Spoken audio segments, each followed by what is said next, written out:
Hello and welcome to Algebra 2 Lesson 21. In this video, we're going to have an introduction to functions. So if you took an Algebra 1 course, you at least got a basic introduction to the topic of functions. In this Algebra 2 course, we're going to go a little bit further than we did in Algebra 1. We're going to start today with a brief introduction, and then over the next few lessons, we're going to look at some more challenging material that relates to functions. So if we're going to talk about functions, we got to start off by talking about relations. Those of you who know about functions know that all functions are relations, but not all relations are functions. And we'll get to that later. Starting out talking about relations, it is useful in mathematics to be able to describe one quantity as it relates to another. So we talk about this concept of a relation. So a relation is just a set of ordered pairs.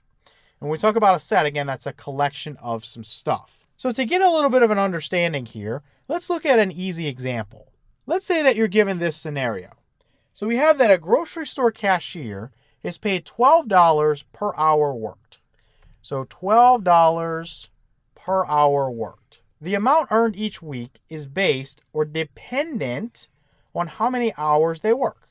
How many hours they work. So for anybody that works hourly, you know that you take the amount you make per hour and multiply it by the number of hours you work, and that gives you the amount of your gross paycheck. And when I say gross paycheck, I mean the amount before any deductions, taxes, anything you have removed from your paycheck.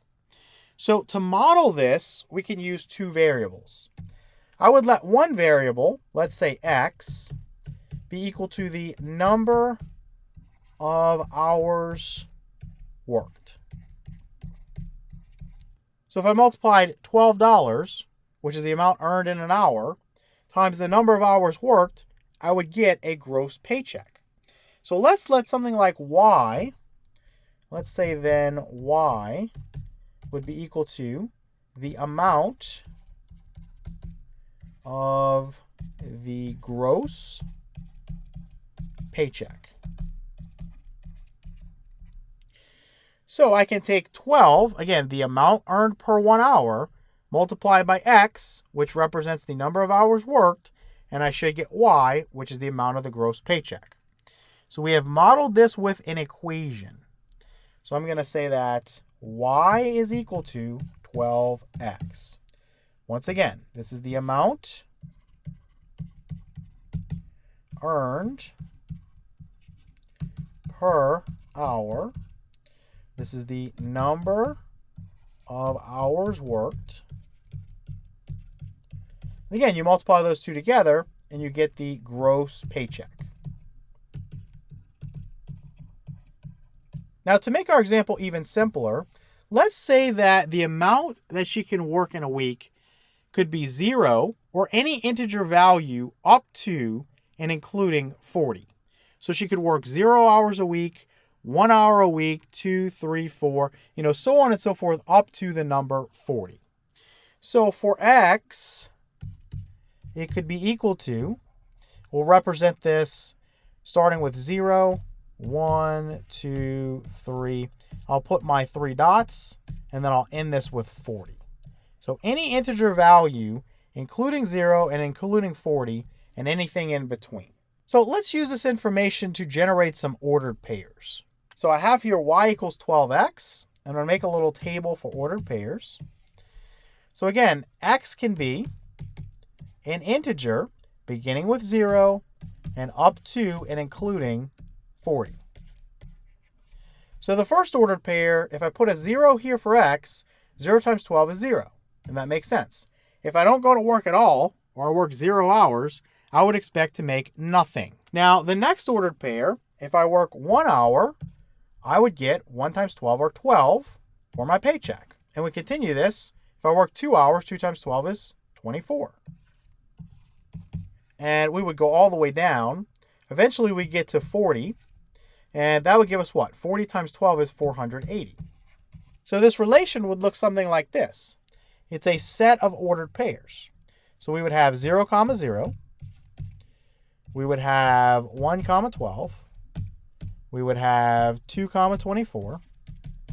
Let's put our 3 dots. And we'll put the final one, which is 40, 480.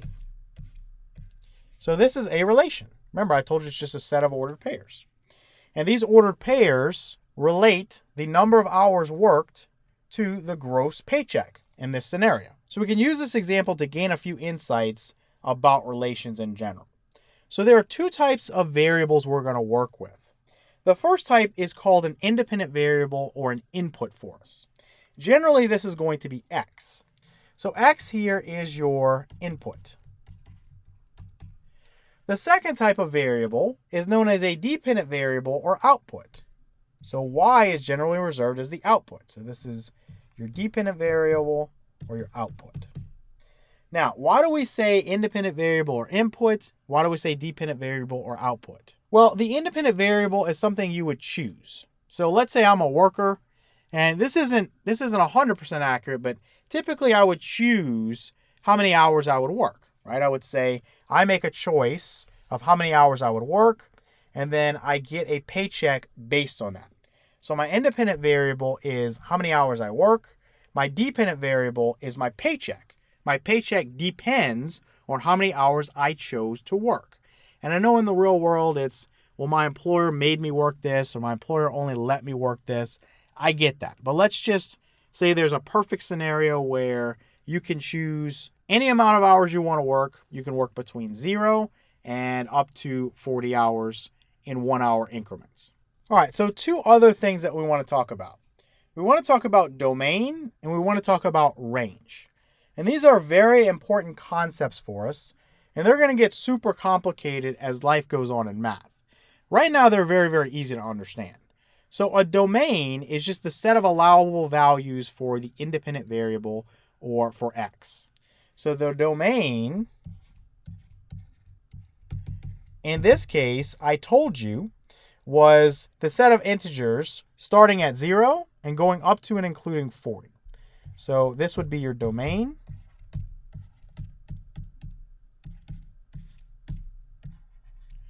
Then what would the range be? The range is a set of allowable values for your dependent variable or y. So the range in this case, and all we have to do is look at our equation. You think about what's plugged in for x. Well, I can plug in a 0, I can plug in a 1, a 2, a 3, up to and including 40. Starting at 0, and then it's going to increment in multiples of 12. So the next number would be 12. Then it would be 24. Then it would be 36, right? So on and so forth, up to and including the number 480. And you just have to list enough to where the pattern is clear, right? I'm increasing in increments of 12. I know after 36 would come 48. I know after 48 would come 60, then 72, then 84, right? So on and so forth. So this is my domain and this is my range. So again, you got to remember, for domain, it's a set of allowable x values, or you might hear them say first components, okay? Because in an ordered pair, the first component is x. The range is a set of y values, or second components, because in an ordered pair, the second component is the y value. All right, let's talk about another real-world relation that you'll come across. Suppose you drive at a constant rate of 75 miles per hour. The distance you travel is dependent on time. So we all know the distance formula, right? From working with motion word problems. We know that distance is equal to rate of speed multiplied by time traveled. Well, in this case, the rate of speed is given to us. It's 75 miles per hour. So distance is equal to 75 times time. And to use x and y to make things clearer, we could say let x be equal to the amount of time traveled in hours. And we could say then y would be equal to our distance. If we think about this, t here is the independent variable, which I'm replacing with x, just for simplicity. D here is the dependent variable, which I'm replacing with y, for, again, simplicity. So I'm just going to write this equation as y equals 75x. So x is my input. I am choosing an amount of time that I'm going to travel for. Say I'm on a road trip and I'm like, well, how long do I want to go today? You know, I've got a certain number of miles, got a certain number of days to make it over. Do I want to drive for 10 hours, 8 hours, 6 hours? How do I want to stretch out my trip? Well, I choose that value for X, I multiply it by 75, and I get a value for Y. So the distance that is traveled is dependent on the amount of time that I choose to drive. Okay, so again, you've got your independent variable X, your dependent variable Y. So let's rewrite this. Y equals 75X. And let's go ahead and make some ordered pairs for this as well. I'm going to say that X is going to take on a value that is an integer starting with 0 and going up to and including 10. So we'll start with 0 and go up to and include 10. So that means X can take on these values. It could be 0, 1, 2, so on and so forth till we get to 10. Y is obtained by taking X and multiplying it by 75. So here it's 0, and then we're going to increase by 75 each time. So this is 75, this is 150, so on and so forth, till we get to 10 times 75, which is 750. So if I think about my domain, or my set of allowable X values, it's given to me right here, right? I can choose to drive 0. I can choose to drive 1, 2, so on and so forth, up to and including 10 hours. So that's what I can choose as an input. I'm limited by my problem and what's told to me, and so I can't go over 10 hours. In the real world, I could drive as much as I want, right? I can drive till I fall asleep and crash into something. But for simplicity, I'm saying that you can choose not to drive at all, which would be 0, or you can drive in increments of 1 hour up to and including 10, right? So you can go up to and including 10 hours. So that's my domain. So what's the range? Well, the range is the set of allowable Y values. So think about plugging in each option for X. Well, I'd start with plugging in a 0. If I drive for 0 hours, I go 0 miles. I'm not going anywhere, just sitting at the house. If I drive for 1 hour, I go 75 miles. And again, I'm going to increase in increments of 75. So then I'm going to go to 150. Then I would have 225, so on and so forth, till I get to the maximum amount I can drive, which is 10 hours. And in that particular case, I'm going to go 750 miles. All right, so now that we've had two basic examples of a relation, again, this is how one quantity relates to another, let's talk about functions, because that's really the purpose of this video. So a function is a special type of relation. All functions are relations. Let me highlight this. A function is a special type of relation. Each member of the domain must correspond to exactly one member of the range. So you might say, what in the world does that mean? That's super confusing. I want you to remember this. This is very easy. Each X value must correspond to, or must be associated with, or must link up to exactly one Y value. So if I give you something for X, it should be crystal clear what the output is for Y. In this example, where we go back to the grocery store cashier, if I choose something for X, I know what I'm getting for Y. If I choose, let's say 40 for X, I know I'm getting 480 for Y. So there's a clear association. Every time I choose something for X, I know what the output's going to be. Now that sounds kind of silly because we really haven't seen stuff yet where you choose something for X and you don't know what you're going to get for Y, but I'm going to give you some examples here in a minute. So I want you to just to look at this set of ordered pairs here. And when you first start looking at functions, these are the examples you get. They're super, super easy to deal with.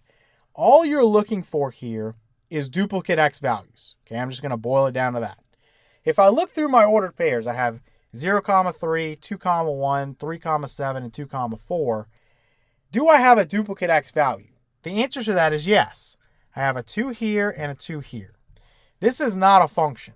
Let me explain why, because some of you would probably be like, what do you mean? If I think about X values here, and I think about Y values, 0 is my first X value. It is linked to or corresponds to 3. So if I have an X value of 0, I know the Y value is 3. There's a clear association. So that's fine. Let's skip over this for a second. Let's go to 3, 7. Let's go to that ordered pair. So 3 is associated with or linked to 7. If I choose an x value of 3, I know I'm getting a y value of 7. Here's where there's a problem. I have this x value of 2, I get a y value of 1. But I have an x value of 2 that also produces a y value of 4. So it is unclear if I have an x value of 2, whether my y value is 1 or my y value is 4. There is no clear association there. And as you get further in math, that's going to be a problem for you. If you have an input, you expect one and only one output. If I choose an x, there should be exactly one y that is associated with it. Here I'm choosing an x value of 2, and there's 2 y's associated with it. So this is not a function. Again, it's still a relation, but it's not a function. All functions are relations, but not all relations are functions. Here you have a relation that is not a function. Let's look at another example. So we have these ordered pairs here. We have 3, 7, 2, -6, -5, 3, and 8, 4. Again, look for duplicate x values. I've got 3, 2, -5, and 8. If you don't see any, you have a function. Okay, so this is a function. And again, I go back to my example where I make a table. So here's x and here's y. This is 3, and it relates to or is associated with 7. This is 2. It relates to or is associated with -6. This is -5. It relates to or is associated with 3. And then this is 8. It relates to or is associated with 4. Don't worry about having duplicate values. So in other words, some of you get confused and say, well, there's a 3 here and a 3 here. That doesn't matter. Don't look at that. You're looking for duplicate x values. So what would not be a function is, let's say I cross this out and put a 3 here. So then 3 would be associated with 7, but it would also be associated with 4. You can't have that. Okay, so that wouldn't be a function, but that's not our example. Let me kind of erase all of that, put it back to what it was. 3 is associated with only 7. 2 is associated with only -6. -5 is associated with 3. And 8 is associated with 4. So if I choose an x, 3, 2, -5, or 8, then it's crystal clear what I'm going to get for y. All right, let's look at another example. So let's say I had this relation here. You've got the order pair 13, 7, 5, 2, 6, 2, and 7, 5.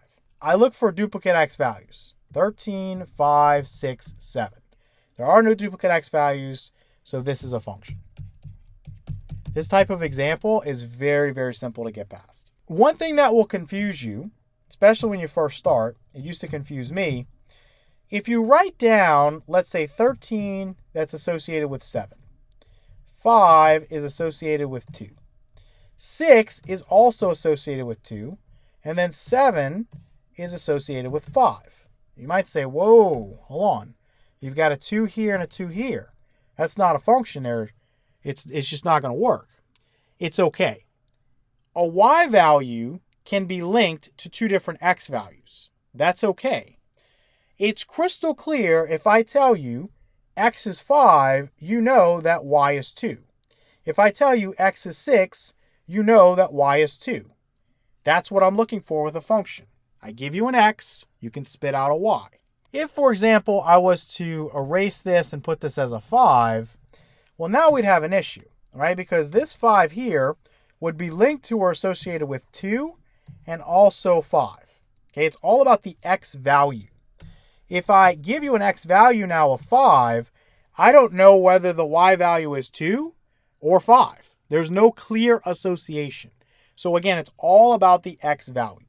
Let me kind of erase this, put this back to our original. So we had 7 that was associated with 5. All right, let's take a look at one more example like this. So we have our relation, and it consists of the order pairs. We have 12, 3, 6, 8, 6, 2, and -10, 16. So again, what am I looking for with this type of example? Duplicate x values. I have 6 and I have 6. So it fails. This is not a function. Not a function. Again, think about the x values. Don't worry about the y values. If you, again, look at this with a table, 12 is associated with or links to 3. 6 is associated with or links to 8. 6, again, is associated with or links to a different y value of 2. That's the problem. And we have -10 that is associated with 16. So it is not crystal clear when I have an x value of 6 what the y value is. It could be 8 or it could be 2. There needs to be a clear association. For each x value, okay, for each x value, in this case the x value is 6, there can only be one y value that is associated with it. So for 6, there's not one y value associated with it. There's 2 of them. There's 8 and there's 2. So that's why this is not a function. Just keep saying to yourself, for each x, there can be one y. Okay? For each x, there can be one y. That's how you're going to remember this. So let me end the lesson by giving you kind of a visual representation of this. And again, this is a typical example you might see in a textbook, a video tutorial, or in your class. So let's say that you have your domain, and this is the set of x values, and this just happens to be where you would take off from.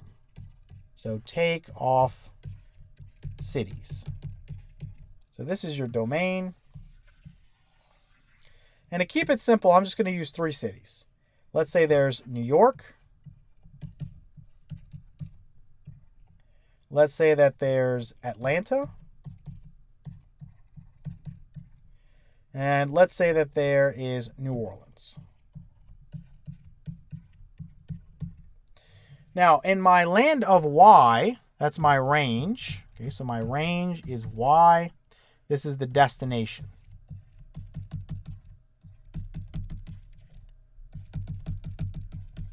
Okay, so that's over here.